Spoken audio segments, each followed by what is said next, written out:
Το νοτιότερο νησί των Βορείων Σποράδων είναι η Σκύρος.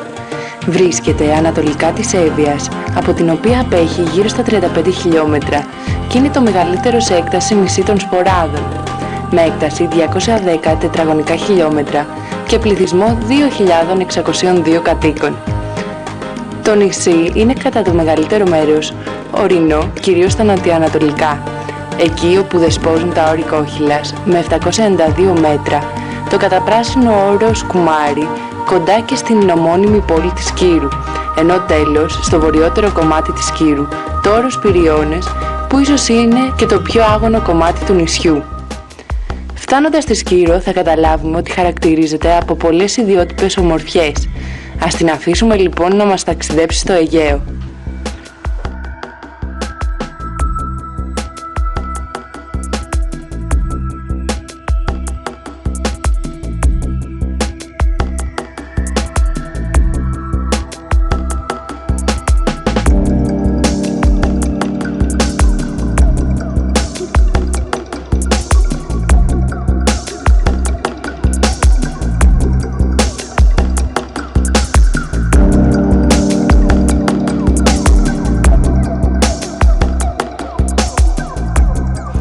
Ένα από τα χαρακτηριστικότερα μέρη του νησιού που θα πρέπει να επισκεφθεί κάποιος είναι ο Γιαλός.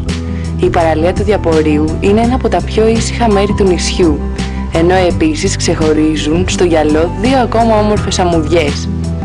Η πιο δημοφιλής παραλία του νησιού σε νεαρότερες ηλικίες είναι οι Τρεις Μπούκες, ενώ τέλος, λίγο πιο χαμηλά, βρίσκεται η Νύφη, με ιστορία αρχαιοτάτων χρόνων.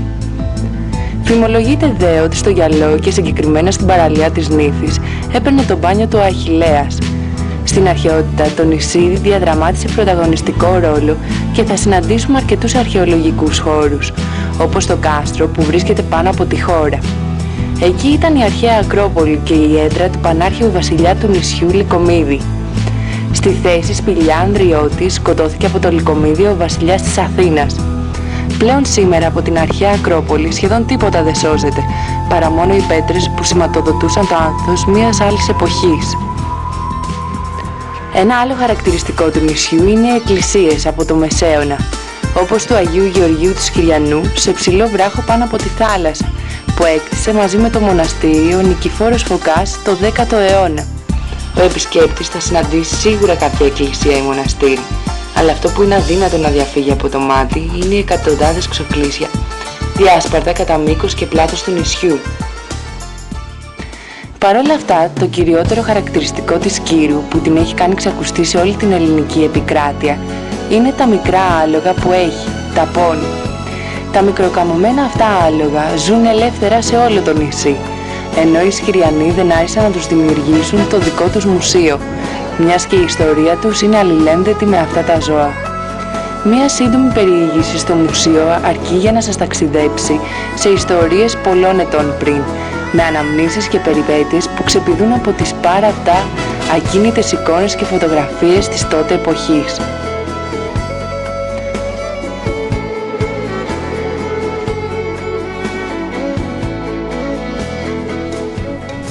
Ας αφήσουμε λοιπόν την πόλη της Σκύρου και ας κατηφορήσουμε προς το Μόλο, αναζητώντας τον κύριο Σαρλί Επαμεινώντα, έναν από τους λίγους αναπομείναντες τεχνίτες του νησιού.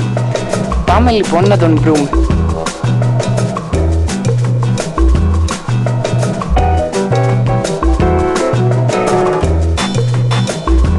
Τα ιδιότυπα σκυριανά έπιπλα τα συναντάμε στα σαλόνια της Αθήνας, όμως μέχρι και πριν από μερικά χρόνια ήταν δύσκολο να τα βρούμε μέσα στα σπίτια των Σκυριανών.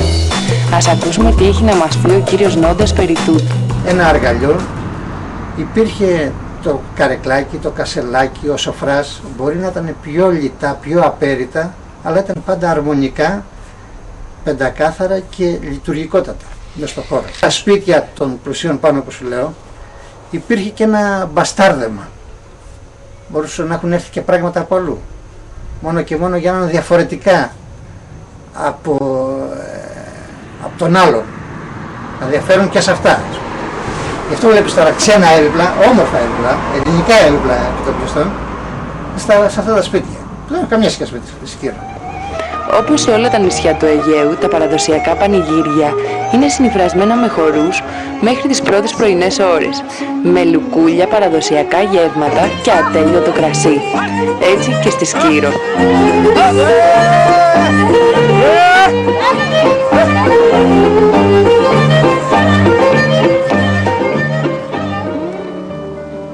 Ενδιαφέρον παρουσιάζει τέλος και η αγκιοπλαστική, μιας και όλοι οι κάτοικοι κατά κάποιον τρόπο έχουν ασχοληθεί με κάποια μορφή τέχνης και εκθέτουν την πραμάτια τους στους ενδιαφερόμενους όχι μέσα σε μαγαζιά, αλλά στα πολλά πανηγύρια που λαμβάνουν μέρος τους καλοκαιρινούς μήνες του χρόνου.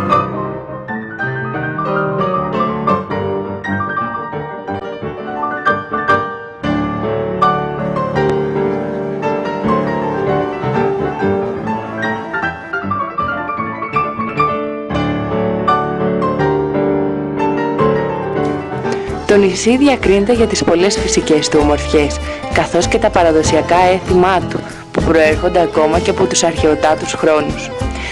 Ο συνδυασμός αυτός, παράλληλα με τη χαμηλή αλλά ποιοτική τουριστική κίνηση, κάνει τη Σκύρο δέκτη επιλεκτικών επισκεπτών, διατηρώντας έτσι τον παραδοσιακό χαρακτήρα της.